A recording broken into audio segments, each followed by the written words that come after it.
Hello friends, hope you all are doing well. चलिए आज हम और आप जानते हैं why the gold is falling so much.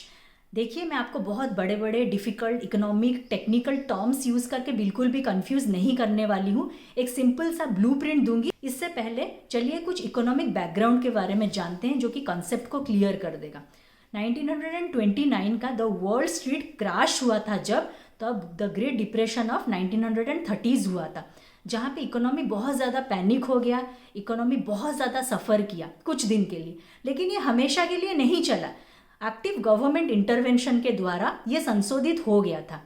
Economics बताता है कुछ एबनॉर्मल सिचुएशन जब होता है तो इकोनॉमी कुछ दिन के लिए सफ़र करता है, हमेशा के लिए नहीं करता है। चलिए जानते हैं कि अभी गोल्ड का ऐसा सिचुएशन क्यों हुआ है। ये वार के वजह से हुआ है। अभी यूएस, इजराइल और ईरान के बीच अभी वार चल रहा है, जहाँ पे ईरान एक ऐसा मिडिल ईस्ट कंट्री है जो यहाँ एग्जिस्ट करता है और इसका जो है क्रूड ऑयल मार्केट, मतलब क्रूड ऑयल का जो मंडी है यहाँ पे है और ये इसका यहाँ मोनोपोली भी है। मोनोपोली मतलब सिंगल सेलर या प्रोड्यूसर। देखिए जो कितने कम देश हैं जो कि क्रूड ऑयल का प्रोडक्शन करते हैं और इसको सप्लाई करते हैं, बेचते हैं दूसरे देशों में, इनमें से ईरान एक है। तो ईरान युद्ध के कारण अपना जो ऑयल टैंक है ये दूसरे देशों को भेजना बंद कर दिया, विशेषतः पश्चिमी देशों को जो कि वेस्टर्न कंट्रीज है भेजना बंद कर दिया। तो फिर यहाँ पे जो है सप्लाई का जो स्टॉक है यहाँ पे बंद होके रह गया।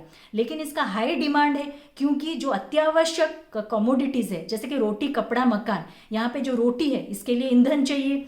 डेली लाइफ में जो ट्रांसपोर्टेशन है, व्हीकल चलाना है, इसके लिए ईंधन चाहिए। तो क्रूड ऑयल का हाई डिमांड है, प्राइस भी हाई हो गया है। जितने भी इन्वेस्टर्स हैं इनका सारा ध्यान क्रूड ऑयल के प्रति चला गया है, इसीलिए गोल्ड मार्केट से इनका ध्यान हट गया है। देखिए, क्रूड ऑयल मार्केट और गोल्ड मार्केट दोनों विपरीत नहीं है, लेकिन इस सिचुएशन में हो गया है। और एक चीज़ है, गोल्ड मार्केट किसके ऊपर निर्भरशील है? गोल्ड मार्केट जो है वर्ल्ड इकोनॉमीज के ऊपर निर्भरशील है, जियो पॉलिटिकल टेंशन के ऊपर निर्भरशील है, इंटरेस्ट रेट डिसीजन के ऊपर निर्भरशील है। तो यहाँ पे मैं एक व्यतिक्रम बता देती हूँ। चाइना का जो इकोनॉमी है ये कंटिन्यूअसली एक्यूमुलेट करता है गोल्ड और सिल्वर को, क्योंकि इसका जो आभ्यंतरीण अर्थनीति है गोल्ड और सिल्वर के ऊपर निर्भरशील है। तो ये जो सिचुएशन हुआ है ये वार के वजह से हुआ है। और जैसे कि हम इकोनॉमिक बैकग्राउंड को जान गए, अब जब वार नॉर्मलाइज हो जाएगा, सारी चीज़ नॉर्मलाइज हो जाएंगे। ये जो गोल्ड के ऊपर इन्वेस्टमेंट करना लॉन्ग टर्म के लिए बेनिफिशियल है, क्योंकि लॉन्ग टर्म के लिए ये सिचुएशन नहीं रहेगा, वार सिचुएशन खत्म हो जाएगा, गोल्ड मार्केट भी नॉर्मलाइज हो जाएगा। इसके ऊपर आप सबका क्या कहना है ज़रूर बताएं।